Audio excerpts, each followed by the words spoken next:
This episode of Archispeak is sponsored by Arcat, and Arcat wants to ask, what are most professionals in architecture dreading?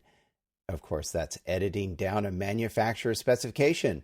You're staring down a 54-page spec, and you only want one product and all of its attributes. There is a better way, and it's not throwing the entire specification into your project documents. It's Arcat.com's Spec Wizard.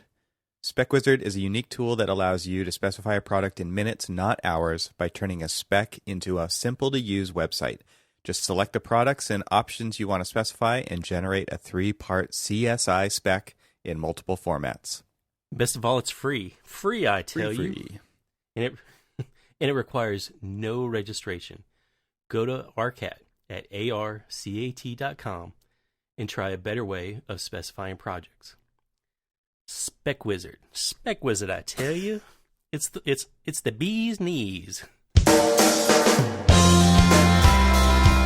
Welcome to Archispeak, the podcast that talks about what it's like to work in the profession of architecture.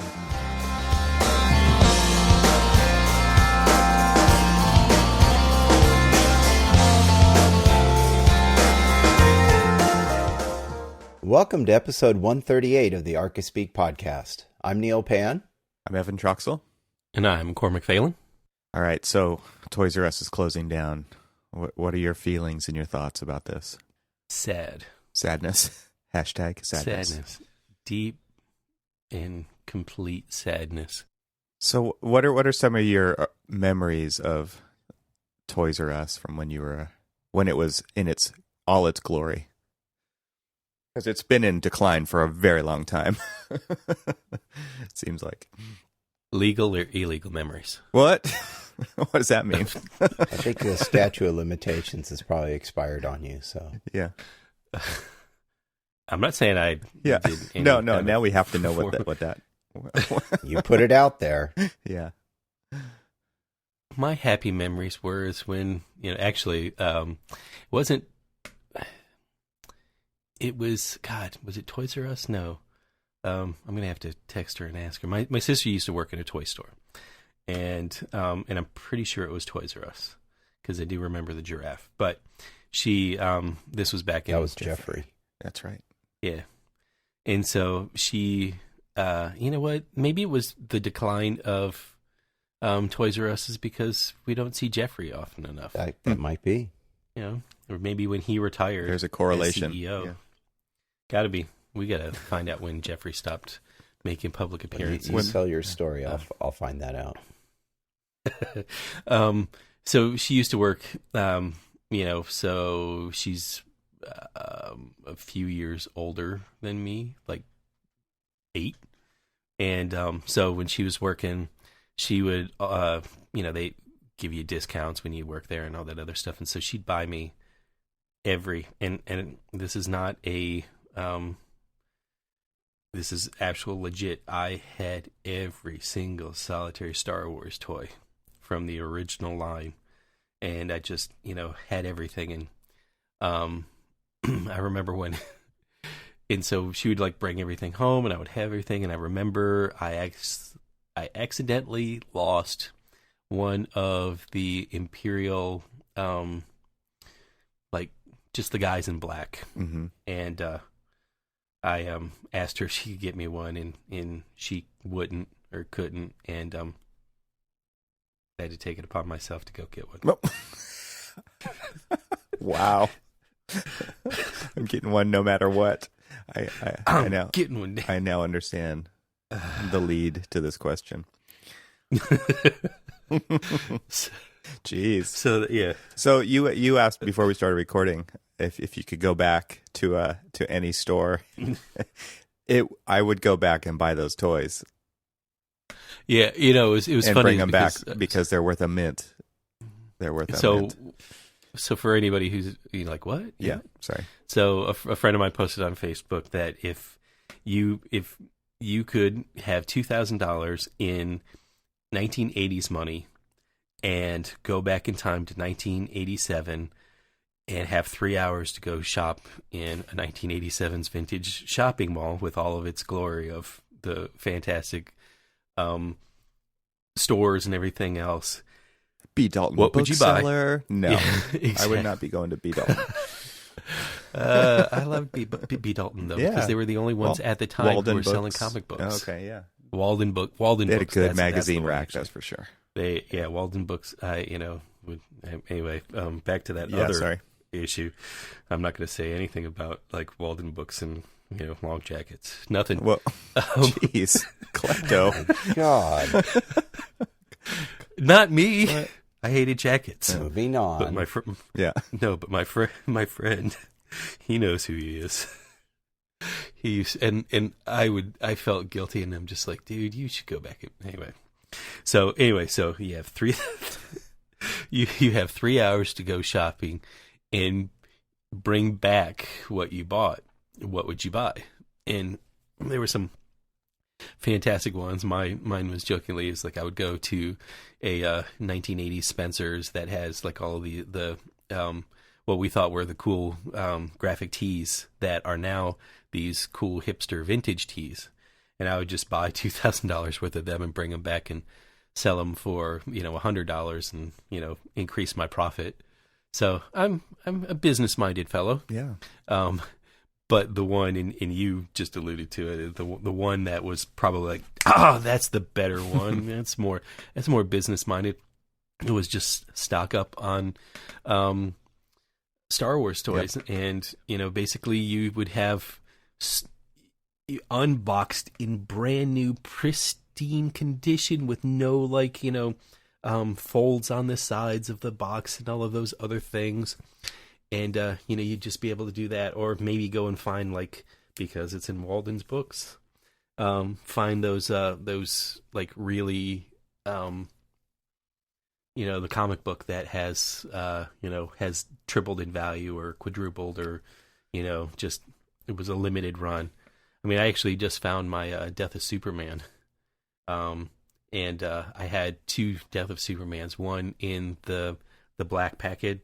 You remember that, Neil? I still have it.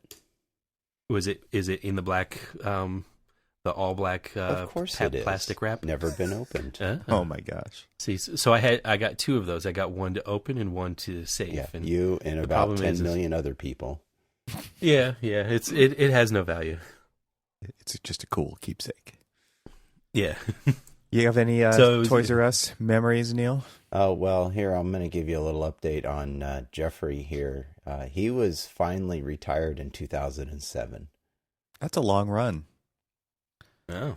He was formerly known as Dr. G. Raffi from the 1950s print advertisements. Dang. Wow. Dr. G. Raffi. That's right, yeah. So anyway, any Toys R Us... I don't think I have any real good Toys R Us memories other than it was the toy store. I mean, right. When you wanted a toy, you didn't go to Sears or Penny's or anything else. You went to Toys R Us. Yep. But probably my best memories, unfortunately, because they're most likely the more recent ones, is shopping at Babies R Us. That's when I knew they were going down, man. Kids R Us, Babies R Us. Oh, come on. Yeah. Babies R Us was a great place. I mean, that's the place you walked through, and it was like going through we bought all of our strollers at well, Babies yeah, R Us. Exactly. I think we bought our strollers, the car seats, and a car seat, all of the stuff, the equipment, the things that you needed to raise your kids. I mean, that all was of the place. stuff that you're just like, you're just a tiny little human and you need all of this crap. Right. Oh, I know. Right. You have to become a Sherpa to get all that stuff from point A to point B. Yes, exactly. So yeah, the diaper bag. I think we even registered at some point at Babies R Us. We did too. So I would say that's probably my more recent memories of Toys R Us. Well, though, I don't know if you guys had them again out there, but talking about the 80s mall, did you guys have KB Toys? Because that was the in-mall toy store. Totally. That was the store that I would go to in the 80s mall with the $2,000. It was KB Toys. Apparently, I heard that somebody had said that they were going to come back. That somebody's bought the trademark name and all that other stuff, and they were going to try to bring them back. It's kind of like there's a documentary on Netflix right now. It's a series about the toys of the 80s. That looks pretty interesting, so probably suck you in on. Thanks. Yeah, like I didn't. You needed something else to watch. Cormac, you actually didn't know about that one? No, I didn't. Oh, I'm surprised. Toys of the 80s. You're usually telling us about shows. Yeah, it's I have not watched it yet, but I haven't either. It's on my queue. I've got a documentary called Documenting Duke. That's what my documentary is right now. Documenting Duke. Yeah, good. Well, I'll give my story for Toys R Us because I brought it up. But I just remember going there. I was probably in the 5th grade. Actually, I was in the 5th grade because that's when I bought my first computer at Toys R Us. Whoa. And this just shows you like what a computer nerd I was and still am. But I Trash started. 80? I bought a Commodore 64. No, you couldn't get it. Oh, I was going to say, yeah, that's what they carried the whole Commodore line, and this was before the Commodore 128, which was a sleek white beauty. But before that, VIC-20s, Commodores 64. Oh my God, that's what they had at Toys R Us, and I bought the keyboard, which was the computer unit, and then a disk drive. And I took those. The disk drive was enormous. It was like the size of this flatbed scanner that I have on my desk here, and took the 5.5-inch floppies or 5 1/4, whatever they were, and I started programming on that thing. Man, I started writing a game back then. 5th grade, hooked it up to the TV because it had like a. I know, it had like an RCA jack out to coax in. I mean, that was how you hooked it up to your TV back in the day. So you just went like straight through the antenna port on the TV. You know how I would have got my computer back then? I would have waited till you walked out of the Toys R Us. Yeah, you would have walked. Want a computer? Give me that. Yeah. So that's like my. It's so funny because it's a toy store, but I bought a computer there because there really weren't that many computer stores. I mean, obviously my dad had an Apple IIe at home, and that was a real computer, and I went and bought this kid's computer that I learned how to, but it was so cool because it was color output, and we hooked it up to the 13-inch color TV. It was, those were the days, man. And I bought a little book to learn how to program, and basically learning how to program was just copying the code that was printed in the book. Right. It wasn't like they were actually teaching you how to program. I guess you would learn by doing, but still learn by copying, just like great artists do. Just another story about that though. It's like for me, it was my parents could just, my dad would just drop me off there, and like he could, let me just like walk around. Yeah, it's just like you go walk around Toys R Us, and I got to go run this errand, and just you'd be there for. Ever, because you weren't going to go anywhere. You were too busy staring at all. The idea of Toys R Us is amazing, right? Especially for anybody who, like their theme song. I don't want to grow up, right? I mean, it was one of those places where it was a heaven for kids, right? Because of their amazing amount of toys all in one place, and I even read some little story about how they would encourage their employees to play with the toys, and that's kind of one of the things that you can see that they've lost over the years in the effort to get more and more efficient and less employees and making it more about the numbers and less about like just going in and having a good time and being able to play with stuff right off the shelf. And I think that there was something to that, but it was a place where you could go and just spend a couple hours, kind of like it's like. I don't know what the modern day equivalent. I guess it is an Apple store or something like that. But you literally could just. Well, as long as you don't mind having a blue shirt hovering over. Yeah. So it's an interesting thing to see go away, because I think it was one of those kind of staple stores of the past couple decades or past. I think that's kind of what has just failed a lot of like. Stores, box stores, whatever, just brick and mortar stores, is when you lose the personal touch, people are like, well, why do I if it's just about the business of things, then why do I need to go why do you into exist, that right? store? Why do you exist? I can get it online. I think what's interesting too is these corporations need to get so big to become national chains, to become big box.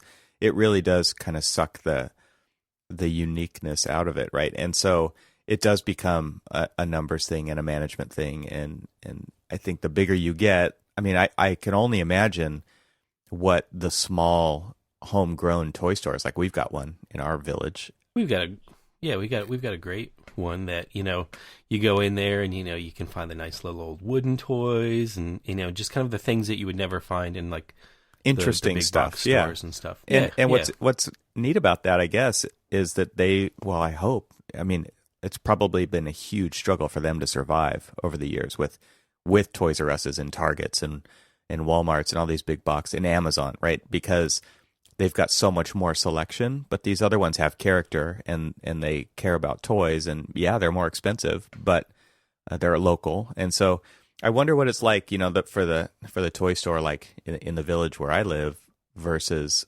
their mentality now seeing Toys R Us. I wonder what they're thinking about that, because it obviously affected them then and it probably affects them now. But they're kind of coming out of this, at least lasting a little bit longer than Toys R Us. We'll see how long they last, but it's interesting because of this need to get so big, and then ultimately that is also their demise, right? They have so much space, they have so many mouths to feed. It's really difficult for them to shift gears, change direction, become something smaller again, when so much is riding on that. And I mean, you could even draw a parallel to architecture firms, right? What happens to when you become the machine that is so big that you can't change anymore, because you have so much responsibility to feed all these mouths. And I mean, there's lots of firms out there that hire and fire at will depending on the project that comes. I even heard about employees that are just hopping between projects just to curate their resumes over the years. I mean, it's a very different industry now than it was before, but we do have some extremely large firms out there that are gobbling up these smaller, or I should say medium firms, I guess. Yeah. Interesting. It's a kind of an interesting thing to think about as far as how this applies to architecture, because there are firms that are as big as Toys R Us, right? And they could, when they go down, they leave. It's like when the Titanic sinks, it creates waves, right? It leaves a lot of people in their wake. Well, so here's a question that, my wife and I tend to ask each other. And that's when these big box stores go out of business, or they like literally move down the block and build another one. Just leave a now they've got a carcass behind. shell. Yeah. Now they've got a shell. What happens to that? And a lot of times it just stays vacant for such a long time that, you see the parking lot gets all, like chunked up, or it's oh, hey, the local car dealer is going to, start parking some of their overstock over here. And it just, it looks, it's a blight and things like that. And so you ask, what responsibility do companies that are going out of business, that probably the last thing that they really care about is what happens to their building. What responsibility do they have, or what responsibility does the town have? I mean, Neil, it'd be interesting. I don't know if you guys, on the planning commission. I mean, what do you guys do when somebody moves out and they just kind of like leave the shell behind? I mean, is there any kind of recourse for that, or do you just say, well, they're gone, bye? Yeah, there's not much you can do from a city aspect. Well, first off, things like Toys R Us stores, Babies R Us too. Same diff. Yeah. I was going to ask actually the same sort of question. What happens when these buildings are suddenly vacated? Not necessarily suddenly, but when they are vacated, what happens? Eventually. It's like the rapture. Eventually becomes a church. Yeah. I'm just wondering, do they get replaced by another big box, or sometimes, right? Sometimes that happens. Sometimes they do stay vacant from a city aspect.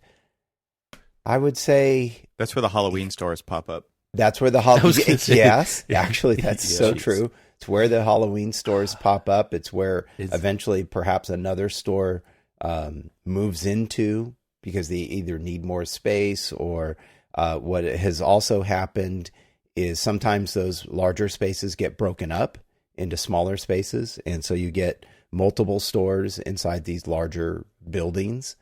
I've seen that happen. And in other cases, after many years of probably sitting there, what we're seeing, at least locally here in my town, is that those spaces are getting, those buildings are being torn down and rezoned into residential. Yeah. So that stuff is going away, and we're building more internal, because at least in our town, we have an urban growth boundary. And so we've collectively, as the citizenship, decided we're not going to continue to grow into our hills and our open spaces around our town. And what that basically has meant is that as we continue to grow, because the city's always growing at some rate, sometimes faster than others, depending on the economy and the market, but it just means we're going to grow more internally, which means we get denser, which is a very difficult situation when it comes to how the people in the town deal with, okay, I've grown up in this town. It's been a quote unquote smaller town with single family detached, and we've kind of slowly grown out over time. And then we've decided, okay, well, that's far enough. Now we have to densify to keep growing, and that creates a lot of friction between the people that are already here and the people that we need to house. So it grows into a bigger problem. But getting back to our buildings, what do? We're seeing more of those buildings transform or change, be torn down, and turned into residential. Yeah, interesting. So the cities, to answer your question, Cormac, what the city can do is see how those spaces, those either areas of just town, rezoning, and basically you rezone it into another function, right? That serves the needs of the community. At one point, we needed a big box store, and that served the needs of the community for decades. I was going to say, do we ever really need? Well, people want, the stores want to come in, and they're revenue generators. Exactly. That's right. There's the answer right there. Yeah, revenue generators. They're revenue generators, and instead of people having to drive 30 miles to get to that Toys R Us, they can have one in their own backyard, and maybe that's a good thing, maybe it's a bad thing. Yeah, we were just talking about that the other day. We're driving around. It's like, how come everywhere you go, you see the exact same thing, and why is that a good thing? Why is that the MO of these corporations? Well, maybe that's changing now, right? The economies, the online, Amazon type of thing, that's changing the fabric of our communities, right? Because now these big box stores these businesses don't have to grow to a point to be a national chain. And so it's going to change the fabric of our neighborhoods, because those things are going to go away.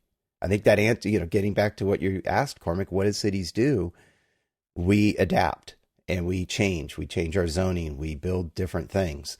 And that's how we adapt and respond to these large stores closing. Well, we were, I do that ACE mentoring program, and we've started to do one for the new year. And we were talking with the kids, and, they were talking about how big boxes, are kind of coming in and just changing the shape of like downtown centers and things like that.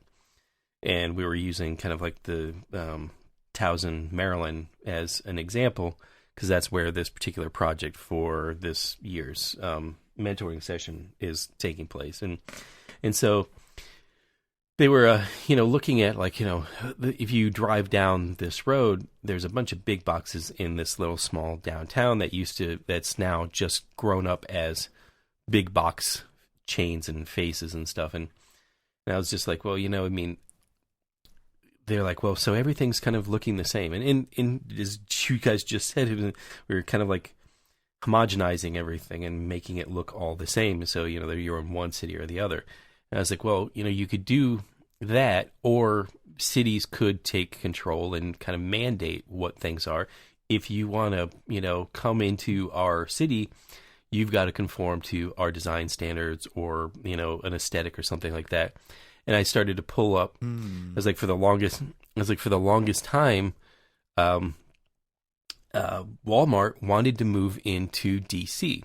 DC said no, because, one, we don't have stores that are like big box type stores like that in ours. And, it's just the scale and everything else. And they said, if you ever want to, come into it, you're going to need to change the way you do business to accommodate what, our zoning laws and stuff. And so the 3 Walmarts that are in DC don't look like Walmarts. The signage isn't like this big garish sign or anything like that. They're brick facades. They're smaller. They're stacked up rather than, these big monster footprints. They had to conform to the zoning laws and design standards and all of these other things of these, downtowns, and they feel a lot more. I mean, they feel more integrated into the community. And I pulled up one in particular, and I purposely Google earthed it and put the little dude just away from the sign, and I showed them this building. And I'm like, well, what's that building right there? And they're like, I don't know, it's kind of cool, it's. And I spun them around, and I looked at all of the other buildings around and how it conformed to like the heights of all of the adjacent buildings, and it was paying attention to its context. And then I zoomed into the sign, and they're like, that's a Walmart? I'm like, exactly. That's what they can do. So, I mean, even if you are going to encourage retail in there, and it is something like a big box, I mean, you can encourage them to do something else. Or just say, no, don't come. You're not allowed to be here. Yeah, absolutely. In my town, Walmart already had a store, and unfortunately it was built out in some larger open space area by the freeway. So, of course, it's a typical concrete tilt-up, big giant box, exactly the opposite of what you were just describing, Cormac. But at one point, they wanted to build one of their superstores. So they bought a piece of property and decided, okay, that's where we're going to put our big superstore, and we're going to close down this other one. And in our city, what the response was is that, again, the only control the city really has, because is in zoning. And so they created a zoning ordinance that basically says you can only be so big.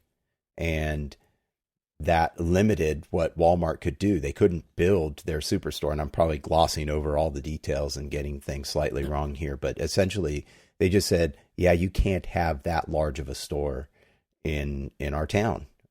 And so that basically prevented them from building it. Another example is where I went to school in San Luis Obispo. They actually have an ordinance that forbids drive-throughs.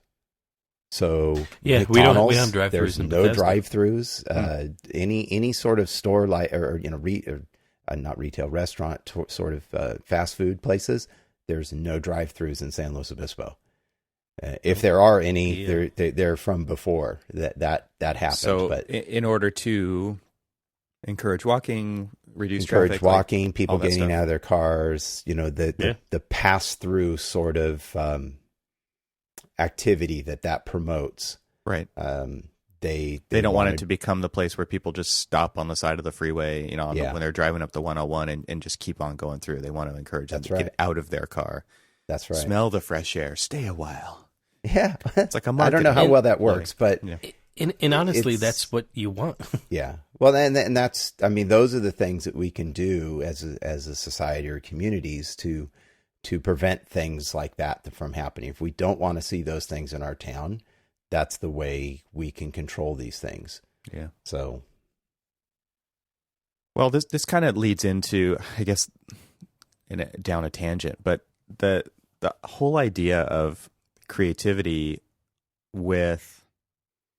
there's a mentality to perform fast or similarly to last time, right? Which is, this is what it's leading me to think about this because of the big box thing, right? We've got this thing where because of a brand or because of expediency, right? Because we've already got all the details. All we have to do is slightly adapt it to this new town. Here's the same thing, plop, plop, plop. And it just marches down the superhighway that runs across the entire nation. you've got a bunch of Walmarts that all look the same, and so there's benefits for Walmart and there's also benefits for the customer. But there, as a society, it's very difficult for me to think of this as a benefit, right? Because there is no creativity.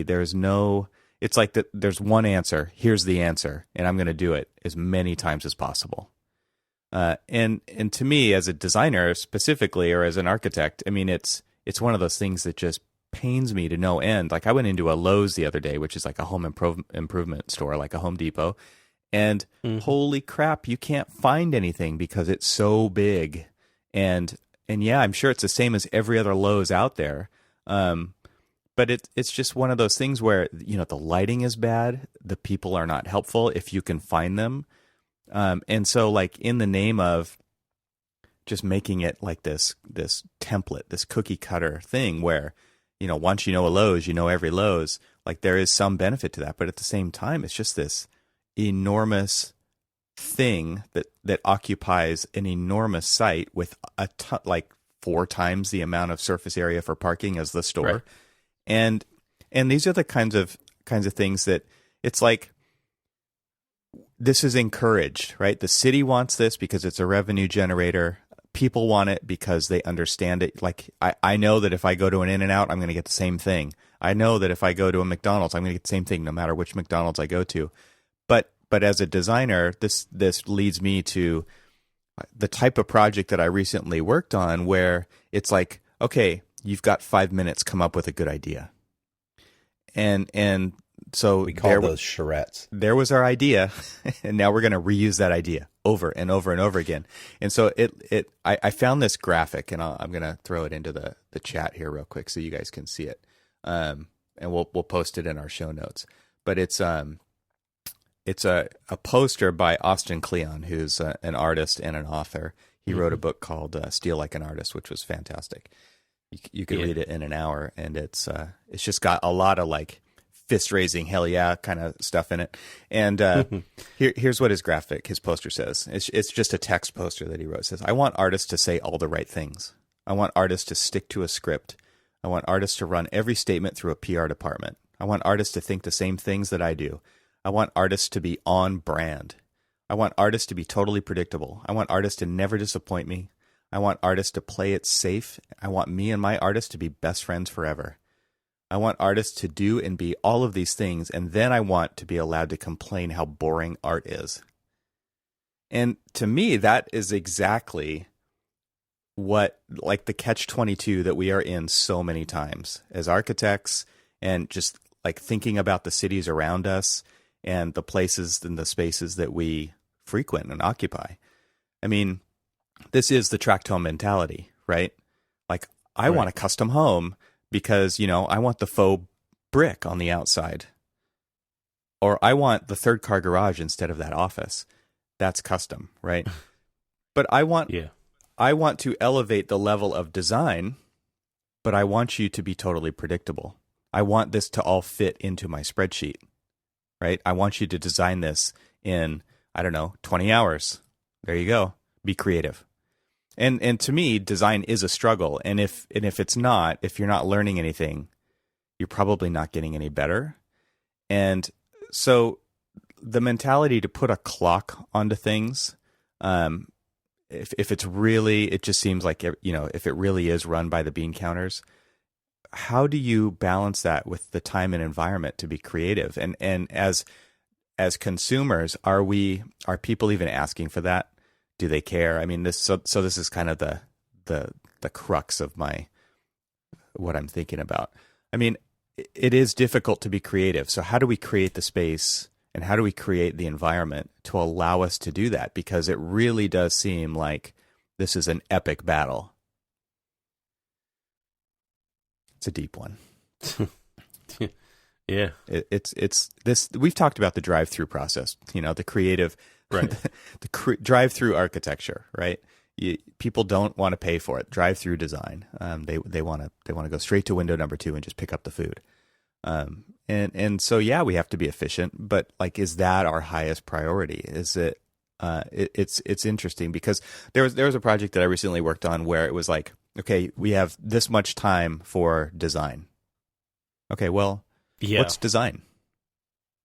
Tell me what design is. Okay, so do I get that much time to design, and then I get more time to document, and I get more time to, I don't know, draw diagrams and like draw the actual floor plans, or is that all encompassing big podcasting air quotes design, right? Because honestly, if that's boring, right? That's one of those things where it's like when you are under that much, it's a dichotomy. It's boring and it's stressful, right? Because when you're under that kind of stress, you're not in the right mindset to be creative.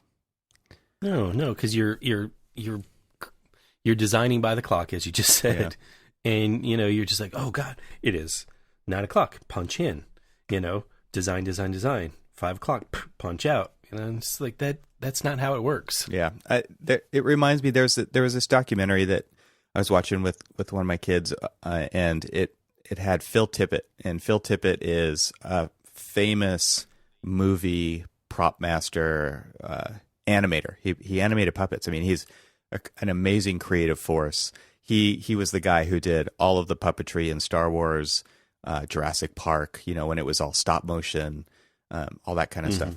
And he had a quote in there that I was drawn to. It said, "Passion has little to do with euphoria and everything to do with patience. It's not about feeling good. It's about endurance. Like patience, passion comes from the same Latin root, pati. It does not mean to flow with exuberance," right? Everybody thinks passion means, like I said, you're on all the time. The fist pumping, hell yeah, kind of thing. And yeah, no, it means to suffer. That's what pati means. And it's the creative process. And it's interesting because I think we've also talked about the John Cleese talk on creativity. He has an amazing YouTube video. We'll put the link to that one in the show notes too. It's about 30 minutes long. And it talks about having creative time, and it talks about, having these two times that you flip back and forth between. But I think for the most part, people who make up these numbers in these spreadsheets have no clue that you actually need that time when nobody's bugging you, when you have to go deep, Anyway, I think passion does, mean suffering. It does. Yeah. Or struggle. Struggle is a word that I use for that.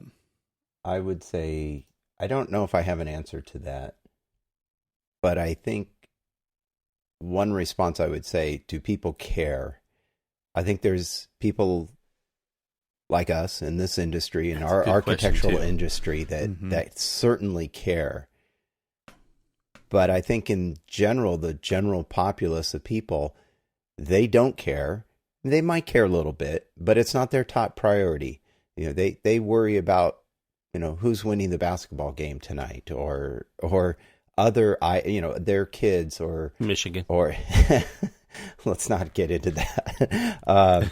Yeah, I'm kidding. So what's funny about that is, like, you're talking about things that have no bearing on you or your life at all, right? When you're talking about, like, when you talk about the things people care about, but when they don't care about is like the crazy amount of mediocrity that they are in and around every single day of their life that really affects their life.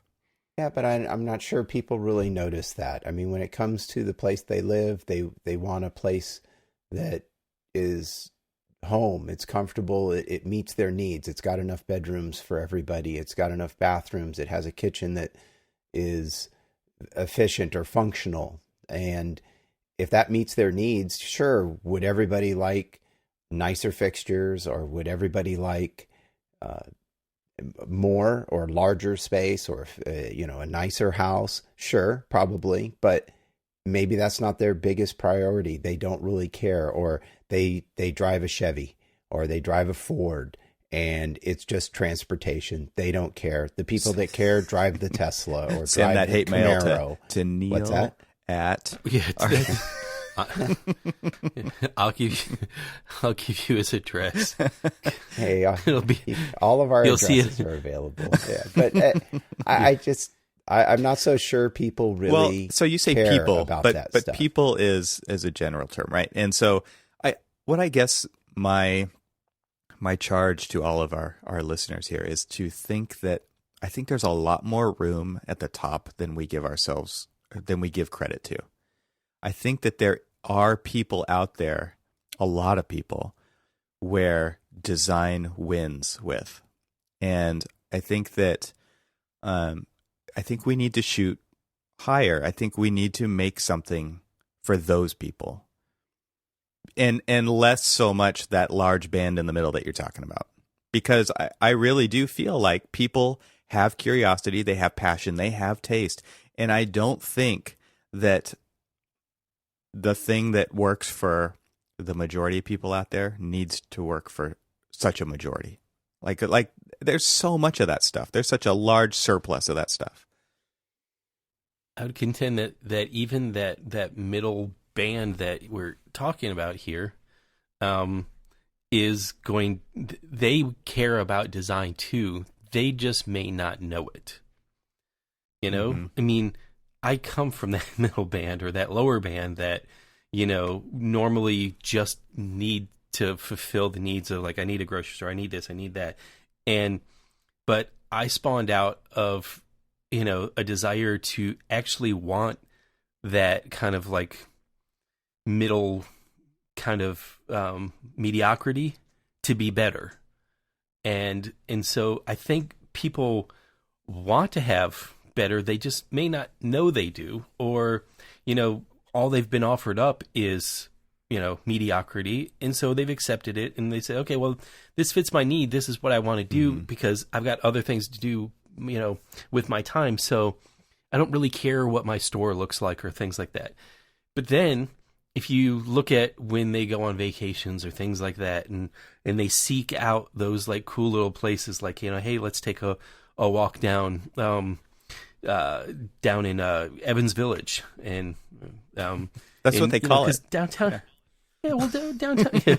I mean, you know, Claremont's a cute little town. You know, I was just flipping through pictures of the St. Patrick's Day parade in downtown, or, you know, like in the center of Annapolis, Maryland, and to me, I love that place. I love its uniqueness. I love the character of it and things like that. And it is a postcard type town, and you know, it's not like just the same vanilla stuff over and over again. And that's what people seek out when they want to go and just like, it's more authentic, right? So, yeah. So, I mean, they may not know that they want it, but when they realize they want it, you know, they're like, oh, let's go find it. Let's go to it. Let's make that drive, you know, 30 minutes to go and hang out in Evans Village. Yeah. Well, have you, which is what they call it again.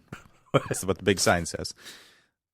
I wonder do you have any examples that you can think of that where you really struggled with trying to solve something architecturally that all of a sudden it just worked because you worked on it so hard, like you didn't give up? Because I think a lot of times the first answer is not the right answer, right? And or maybe you have to conform to some code that you weren't thinking of when you originally laid something out, and then all of a sudden it became a major issue that you had to solve, and it seems unsolvable. I mean, have you had examples where you've pushed through and all of a sudden it's like magic, right? Boom, there's the solution. And that's a pretty amazing feeling. Yeah, I mean, honestly, a big challenge was what we're nicknaming the jewel box in my current project. You know, it's this big common space that's also, you know, the entry and a couple of the larger spaces empty out into this big space, but we wanted it to feel, you know, the term has been, you know, like thrown out, more Duke-like.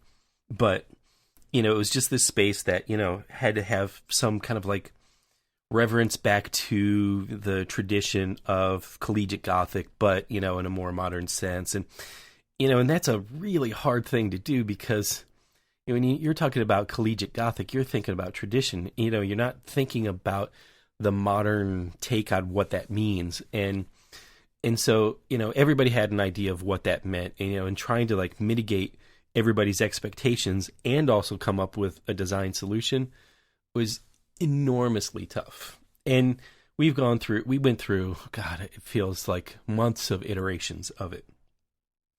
And, you know, I feel like, you know, hopefully, fingers crossed and knocking on all sorts of wood, that it really turns out the way that we feel like it's going to turn out, because we've done the renderings, with like the nice morning sun coming in, through the trees into the this kind of like trellised effect of the sunshades and all this other stuff, and kind of creating this mood within this space, and we really feel like it's going to be like a really special space. Fingers crossed, hoping, because we see it in our head, and it's we, intangible work through at some level, right? Yeah. But I mean, it's it's something that we struggled over for quite some time to try to get it. I mean, and then of course everybody's got an opinion about it. It's like, well, do these columns, that are supposed to be representational of, both the user group that's in there, but also, kind of hearkening back to, again, the tradition of collegiate Gothic, do they look too cold because they're now a more, they're exposed steel rather than, these big heavy stone, arches and things like that. I mean, so, everybody has all these ideas and questions and thoughts and stuff about it. And, so yeah, it was a crazy struggle to try to get that. And I'll tell you in about 18 months whether or not that works. You'll see. It's a big experiment. Petri dish. Yeah. But yeah, I mean, there are those little moments, that you just like struggle. I think it's important for other people in your office to see those moments happen. And I think it's really important to say it out loud. Like, this is hard. Yeah. This is a hard problem. Because especially for younger people who are being mentored, I mean, they're feeling that all the time. And I think it's really important for them to see somebody, in a senior position say, this is a tough problem and I'm struggling with this. Because then they feel like, okay, what I feel is real. Like there's so many times when I'm just told to do something and nobody understands how much you're actually asking for. So I think that like that's one side of the coin. The other side of the coin is how good it feels and kind of to celebrate when that actually happens. Because I've got examples of laying out interior spaces where there is, 25 different rooms that need to fit into this box. And I think, holy crap, this is a circulation issue. This is ADA issue. This is adjacency issues. This is daylighting issues. This is heating and cooling issues. There's so many things that are pushing and pulling and prodding at this box. And when you figure it out and you've got a pile of trace next to you that you've gone through to get to that point, that's a cool thing, right? And then scan all those things in and throw them into layers in Photoshop and just start clicking eyeballs on the layers and watch that thing evolve is a really cool thing to see at the end. And there's just a lot of good feelings, I think, that come from that once you've actually solved something like that. I mean, there was a performing arts theater that I was designing, and when it was so tight, like the walls could not move anymore.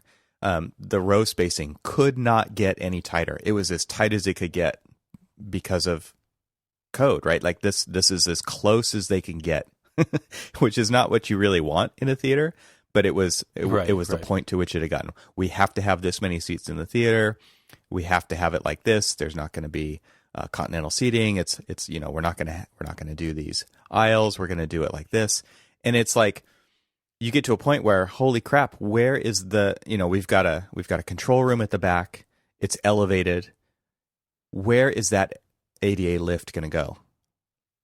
And you struggle through that. You could spend 5 hours trying to solve that problem, right? You could spend as much time solving that problem as you get to design another building for some other proposal. And when you emerge from the other side successful, it's like, I kicked ass today.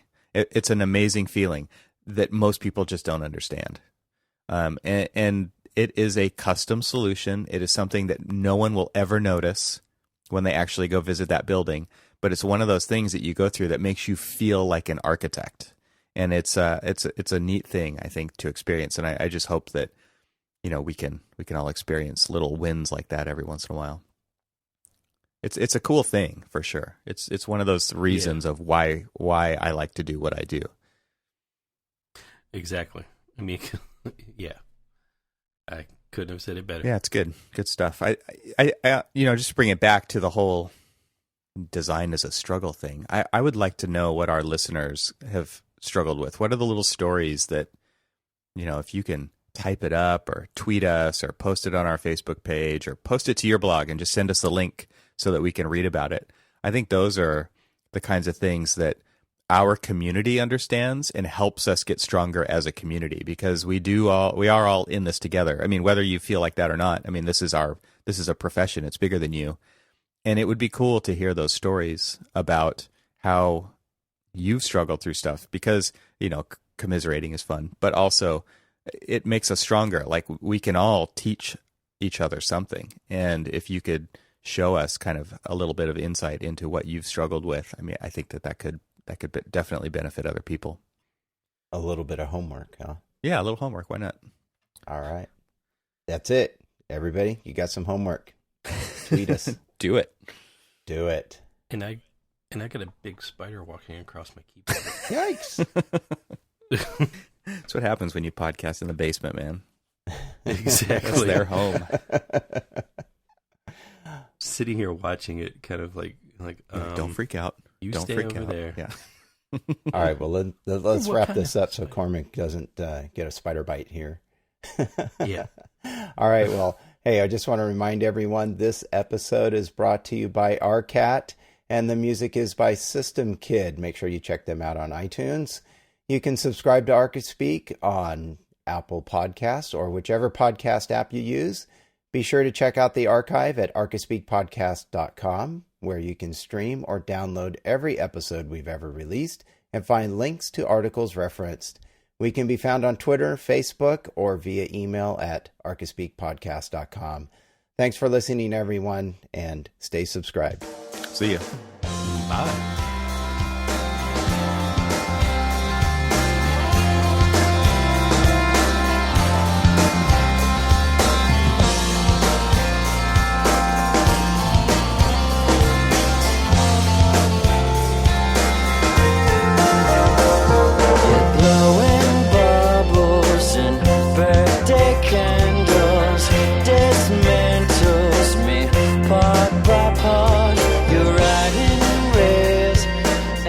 Someone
Every little thing's gonna be okay.